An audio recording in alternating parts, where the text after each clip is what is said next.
Everyone, চলো তোমাদের সাথে আর একটা ব্লগ শেয়ার করি 15 আগস্টে কী কী করলাম। সেটা একটা স্পেশাল দিন ছিল, সেটা দেখতে হলে পুরো ব্লগটা কিন্তু তোমাদেরকে কন্টিনিউ করতে হবে। চলো তাহলে স্টার্ট করি। সেদিন ছিল শনিবার, আর বড় ঠাকুরের বার ছিল, আর আমার সেদিন ছিল শ্রাবণ মাসের শেষ শনিবার। তো যার জন্যই আমার শাশুড়ি হচ্ছে যে সেন্নি দেয় সেটা উনি দেবে বলেছিলেন, এবং তার জন্যই আমি আমার একটু যোগাযন্ত্র করে হেল্প করে দিয়েছিলাম। তো একটু ফল কাটছিলাম, ফল টল কেটে সমস্ত কিছু রেডি করে রেখে দিয়েছিলাম। তারপর আমরা পুজো দিতে চলে গেছিলাম।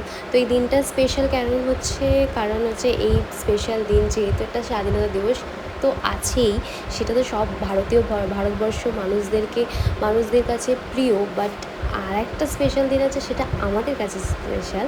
সেটা হচ্ছে আমার মা বাবা সেই দিন পরাধীন হয়েছিল, মানে দুজনকে স্বাধীনের থেকে পরাধীন হয়েছিল। তো ওটাই ছিল ওনাদের অ্যানিভার্সারি ছিল সেই দিন। তো ওই দিনই আমরা ওটা আমাদের কাছে এই জন্যই স্পেশাল।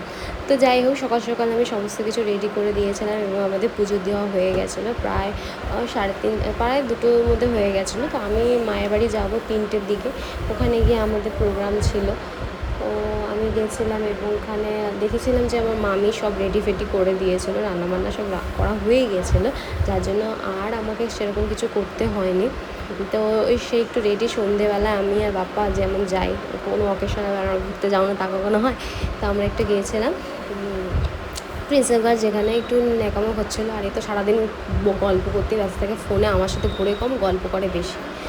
তো তারপর আমরা তাড়াতাড়ি ওখান থেকে বেরিয়ে এসেছিলাম। তারপরে গিয়েছিলাম মামিদের বাড়িতে, মানে সেখানেই আমাদের প্রোগ্রামটা ছিল, মায়ের অ্যানিভার্সারি ছোটো করে প্রোগ্রাম করা হয়েছিল। সেখানে গিয়ে আমরা খাওয়া দাওয়া করেছিলাম, চিলি চিকেন, ফ্রাইড রাইস, মিষ্টি, চাটনি, পাঁপড়, অনেক কিছু ছিল। খুব আনন্দ করেছি। এইভাবে দিনটা